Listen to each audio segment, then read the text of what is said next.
ஏன் மழை இல்லாமல் அப்படி போச்சு அது தெரிஞ்சிருக்கணும் தானே. இந்த மேற்கு தொடர்ச்சி மலை இருக்கு பாருங்க, நீலகிரி மலைகள் இருக்கு பாருங்க. அந்த மலைகளில் 3000 அடி உயரம் இருக்கு. அது மேலே 300 அடிக்கு மரம் இருக்கு.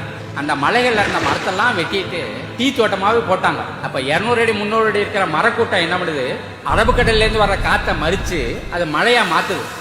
அந்த மழை மலைக்கெடுகளில் உளுந்து அது கீழே வருது. அதில் தான் பவானிக்கு தண்ணி வரணும், அதில் தான் காவேரிக்கு தண்ணி வரணும். அப்போ அதை 300 அடி 200 அடி உயரம் இந்த மரங்களை வெட்டிட்டு இடுப்பு அளவுக்கு டீ தோட்டம், முழங்கால் உயரத்தில் உருளைக்கிழங்கு செடி, ஒரு சான் உயரத்தில் முட்டைக்கோசி செடி, மழையா வரும் நமக்கு.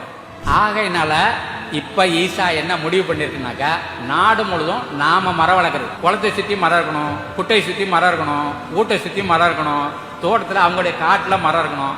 எங்க பார்த்தாலும் மரம் கடாவே இருக்கிறது. அப்படி மரமாவே வச்சிட்டோம்னா நம்முடைய பலன்கள் மரத்திலேருந்து வரும்.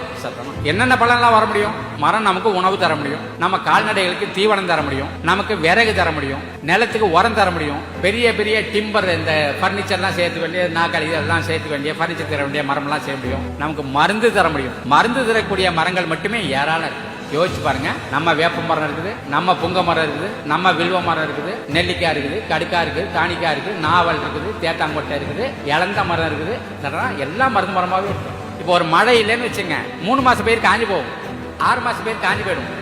மரம் ஏன் மழை இல்லாமல் அப்படி போச்சு அது தெரிஞ்சிருக்கணும் தானே. இந்த மேற்கு தொடர்ச்சி மலை இருக்கு பாருங்க, நீலகிரி மலைகள் இருக்கு பாருங்க. அந்த மலைகளில் 3000 அடி உயரம் இருக்கு. அது மேலே 300 அடிக்கு மரம் இருக்கு. அந்த மலைகளில் இருந்த மரத்தெல்லாம் வெட்டிட்டு டீ தோட்டமாகவே போட்டாங்க. அப்போ 200 அடி 300 அடி இருக்கிற மரக்கூட்டம் என்ன பண்ணுது, அரபுக்கடல்லேருந்து வர்ற காற்றை மறித்து அது மழையாக மாற்றுது. அந்த மழை மலைக்கெடுகளில் உளுந்து அது கீழே வருது.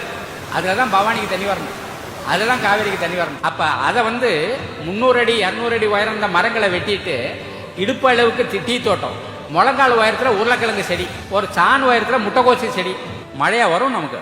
ஆகையினால இப்ப ஈசா என்ன முடிவு பண்ணிருக்குனாக்கா, நாடு முழுதும் நாம மரம் வளர்க்குறது. குளத்தை சுத்தி மரம் இருக்கணும், குட்டை சுத்தி மரம் இருக்கணும், ஊட்டை சுத்தி மரம் இருக்கணும், தோட்டத்தில் அவங்களுடைய காட்டுல மரம் இருக்கணும். எங்க பார்த்தாலும் மரம் கடாவே இருக்கிறது. அப்படி மரமாவே வச்சிட்டோம்னா நம்முடைய பலன்கள் மரத்திலேருந்து வரும்.